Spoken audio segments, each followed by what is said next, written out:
Good evening to all. यह money एवं banking से रिलेटेड क्वेश्चंस की सीरीज़ का नवा पार्ट है। इस सीरीज़ का पहला क्वेश्चन है, भारतीय औद्योगिक साख एवं विनियोग नियमन ICICI स्थापित किया गया।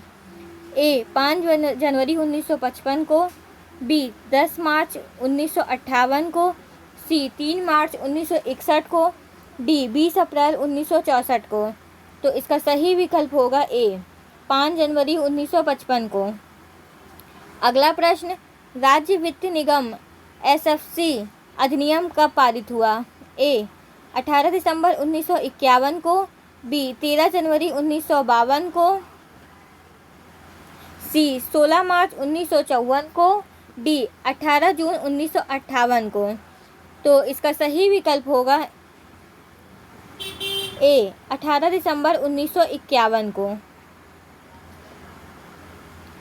अगला प्रश्न, संयुक्त स्कंद बैंकों के कार्य हैं। ए जमा पर रुपया एकत्र करना, बी अधिविकर्ष द्वारा, सी ऋण के रूप में रुपया उधार देना, डी उपरोक्त सभी। तो इसका सही विकल्प होगा डी उपरोक्त सभी।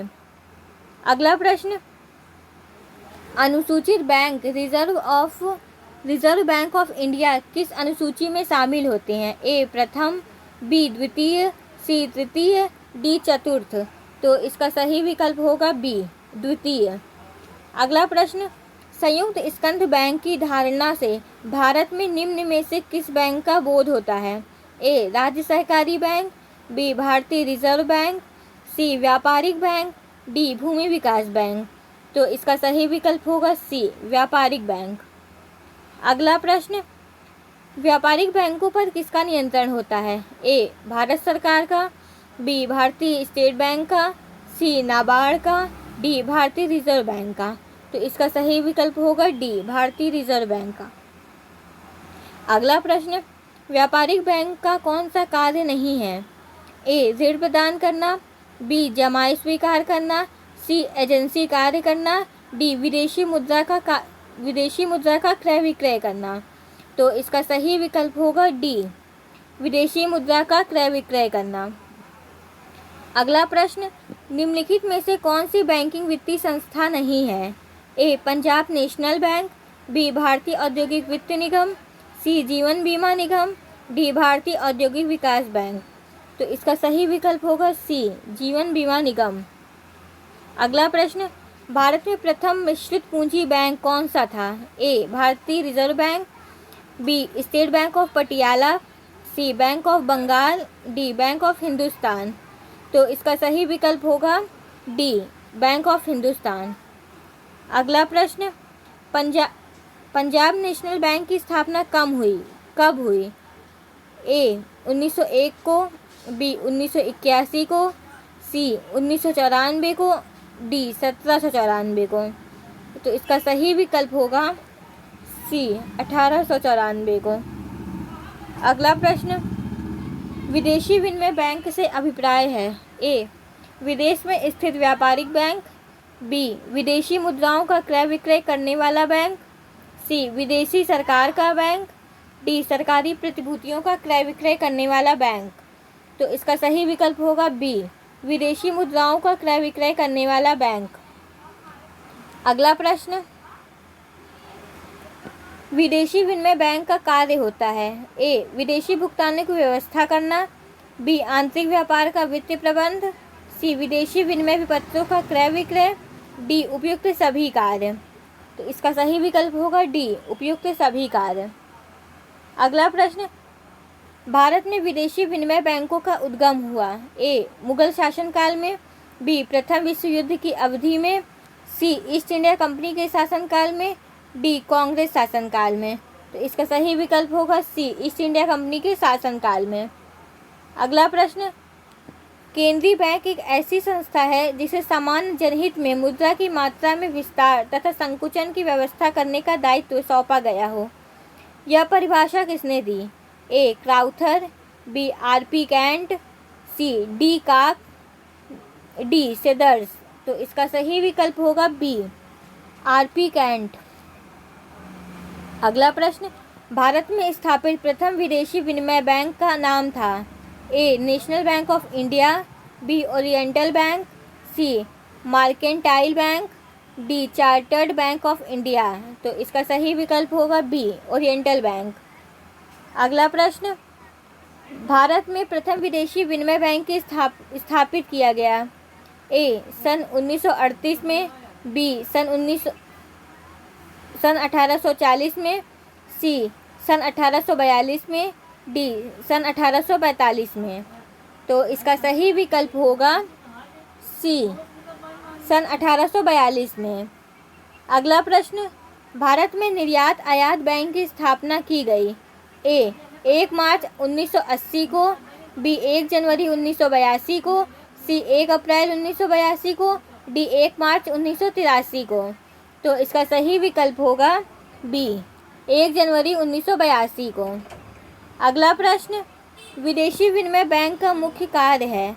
ए वस्तुओं का क्रय विक्रय, बी विदेशी पर्यटकों की सहायता करना, सी विदेशी विनिमय बिलों का क्रय विक्रय, डी विदेशी व्यापार करना। तो इसका सही विकल्प होगा सी विदेशी विनिमय बिलों का क्रय विक्रय। अगला क्वेश्चन, भारतीय रिजर्व बैंक की स्थापना से पूर्व भारत में कौन सा बैंक केंद्रीय बैंक का काम करता था। A state bank of India, B bank of India, C imperial bank of India, D Indian bank.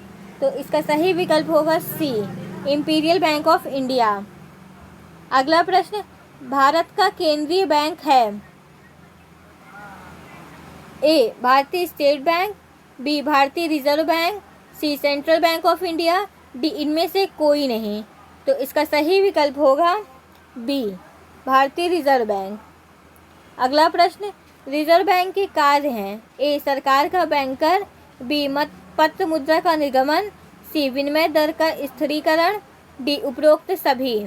तो इसका सही विकल्प होगा डी उपरोक्त सभी। अगला प्रश्न, भारतीय रिजर्व बैंक की स्थापना हुई। ए 15 अगस्त 1947 में, बी 1 अगस्त 1950 में, सी 1 अप्रैल 1935 में, डी 26 जनवरी 1950 में। तो इसका सही विकल्प होगा सी 1 अप्रैल 1935 में। अगला प्रश्न, भारतीय रिजर्व बैंक ऑफ इंडिया का राष्ट्रीयकरण कब किया गया। ए सन 1935 में, बी सन 1949 में, सी सन 1951 में, डी सन 1956 में। तो इसका सही विकल्प होगा बी सन 1949 में। अगला प्रश्न, भारतीय रिजर्व बैंक का मुख्यालय कहाँ स्थित है। ए कोलकाता, बी मुंबई, सी नई दिल्ली, डी चेन्नई। तो इसका सही विकल्प होगा बी मुंबई। अगला प्रश्न, भारतीय रिजर्व बैंक निम्न में से कौन सा कार्य नहीं करता। ए पत्र मुद्रा का निर्गमन, बी सरकारी बैंकर का कार्य, सी जमाओं पर ब्याज देना, डी अंतिम ऋणदाता का कार्य करना। तो इसका सही विकल्प होगा सी जमाओं पर ब्याज देना। अगला प्रश्न, रिजर्व बैंक की वर्तमान पूंजी है। ए 5 करोड़, बी 10 करोड़ रुपए, सी 15 करोड़ रुपए, डी 20 करोड़ रुपए। तो इसका सही विकल्प होगा ए 5 करोड़ रुपए।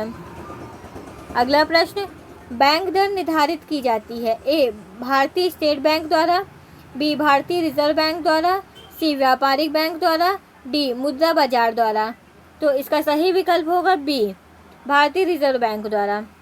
अगला प्रश्न, भारत में 1 रुपये का सिक्का ढाला जाता है। ए रिजर्व बैंक द्वारा, बी स्टेट बैंक द्वारा, बी भारत सरकार द्वारा, डी वाणिज्यिक बैंकों द्वारा। तो इसका सही विकल्प होगा सी भारत सरकार द्वारा। अगला प्रश्न, भारत में नोट निर्गमन का एकाधिकार है। ए केंद्रीय सरकार का, बी केंद्रीय बैंक का, सी वाणिज्यिक बैंक का, डी इनमें से किसी का नहीं। तो इसका सही विकल्प होगा बी केंद्रीय बैंक का। अगला प्रश्न, भारतीय रिजर्व बैंक का साख नियंत्रण का सबसे प्रभावी उपाय निम्न में से कौन सा है। ए खुले बाजार की क्रियाएं, बी बैंक दर नीति, सी नैतिक दबाव, डी चयनात्मक साख नियंत्रण। तो इसका सही विकल्प होगा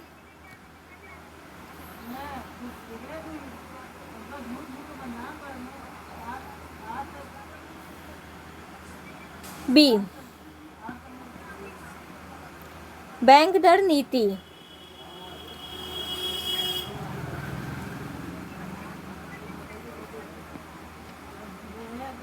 अगला प्रश्न, साख का नियंत्रण किया जाता है। ए वाणिज्य बैंकों द्वारा, बी भारतीय रिजर्व बैंक द्वारा, सी भारतीय स्टेट बैंक द्वारा, डी सहकारी साख समितियों द्वारा।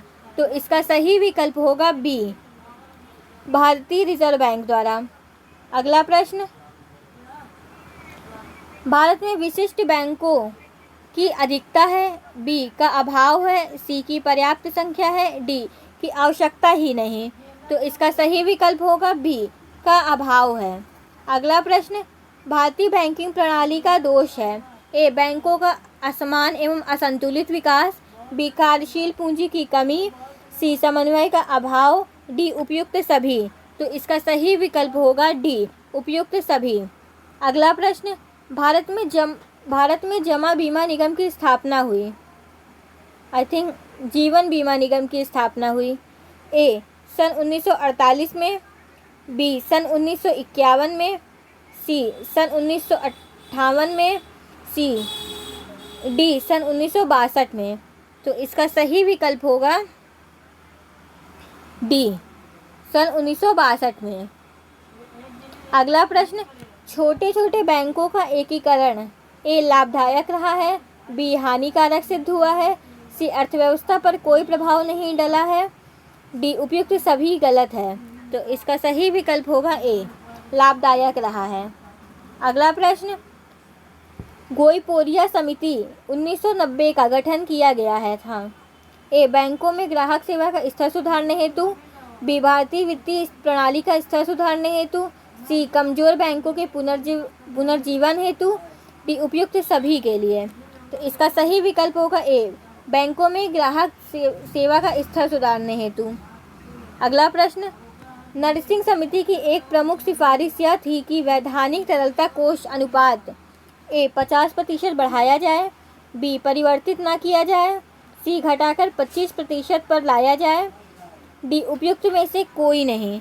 तो इसका सही विकल्प होगा सी घटाकर 25% तक लाया जाए। अगला प्रश्न,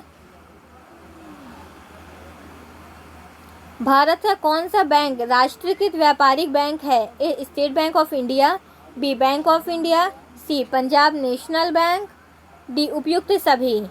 तो इसका सही विकल्प होगा डी उपयुक्त सभी। अगला प्रश्न, बैंकों के राष्ट्रीयकरण का उद्देश्य था।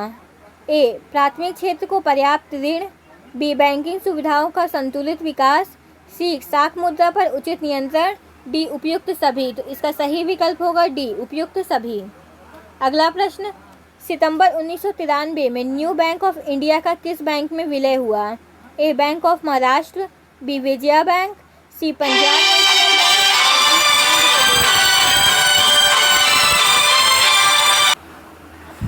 सितंबर 1993 में न्यू बैंक ऑफ इंडिया का किस बैंक में विलय हुआ। A bank of Maharashtra, B Vijaya bank, C Punjab national bank, D Andhra bank. तो इसका सही विकल्प होगा सी पंजाब नेशनल बैंक। अगला प्रश्न, वर्तमान राष्ट्रीयकृत बैंक की संख्या कितनी है। ए 14 बैंक, सी 6 बैंक, सी 19 बैंक, डी 20 बैंक। तो इसका सही विकल्प होगा सी 19 बैंक। अगला प्रश्न, अग्रणी बैंक योजना के अंतर्गत अग्रणी बैंक द्वारा किसे अपनाया जाना है। ए गांव, बी कस्बा, सी जिला, डी राज्य। तो इसका सही विकल्प होगा ए गांव। अगला प्रश्न, भारत में 14 व्यापारिक बैंकों का राष्ट्रीयकरण किया गया। ए 1 अप्रैल 1935 को, बी 1 जुलाई 1955 को, सी 19 जुलाई 1969 को, डी 15 अप्रैल 1980 को। तो इसका सही विकल्प होगा सी 19 जुलाई 1969 को, नहीं सॉरी 19 जुलाई 1959 को। अगला प्रश्न, 6 व्यापारिक बैंकों का राष्ट्रीयकरण कब किया गया। ए सन 1948 में, बी सन 1959 में, सी सन 1980 में, डी सन 1994 में। तो इसका सही विकल्प होगा सी सन 1980 में। अगला प्रश्न, राष्ट्रीयकृत बैंक है। ए देना बैंक, बी केनरा बैंक, सी आंध्रा बैंक, डी सभी। तो इसका सही विकल्प होगा डी सभी। अगला प्रश्न, निम्नलिखित में से कौन सा बैंक राष्ट्रीयकृत है? A bank of Maharashtra, B bank of Rajasthan, C Karnataka bank, D Jammu Kashmir bank. तो इसका सही विकल्प होगा ए बैंक ऑफ महाराष्ट्र। अगला प्रश्न, मुद्रा बाजार के अंतर्गत होता है? ए धात्विक मुद्रा का लेन देन, बी पत्र मुद्रा का लेन देन, सी विदेशी विनिमय का लेन देन, डी मुद्रा का अल्पकालीन लेन देन। तो इसका सही विकल्प होगा डी मुद्रा का अल्पकालीन लेन देन। अगला प्रश्न, मुद्रा बाजार वह होता है जिसमें मुद्रा की क्रेता एवं विक्रेता मुद्रा का कार्य करते हैं? ए क्रय, बी विक्रय, सी सौदे, डी विनिमय। तो इसका सही विकल्प होगा डी विनिमय। अगला प्रश्न, रिजर्व बैंक ने बिल बाजार की स्थापना की? ए सन 1970 में, बी सन 1972 में, सी सन 1980 में, डी सन 1986 में। तो इसका सही विकल्प होगा ए सन 1970 में। अगला प्रश्न, मुद्रा बाजार में होता है? ए साख पत्रों का क्रय विक्रय, बी मुद्रा का लेन देन, सी प्रतिभूतियों का क्रय विक्रय, डी उपयुक्त सभी ठीक है। तो इसका सही विकल्प होगा डी उपयुक्त सभी ठीक है। इस वीडियो में बस इतना ही। Thank you for watching.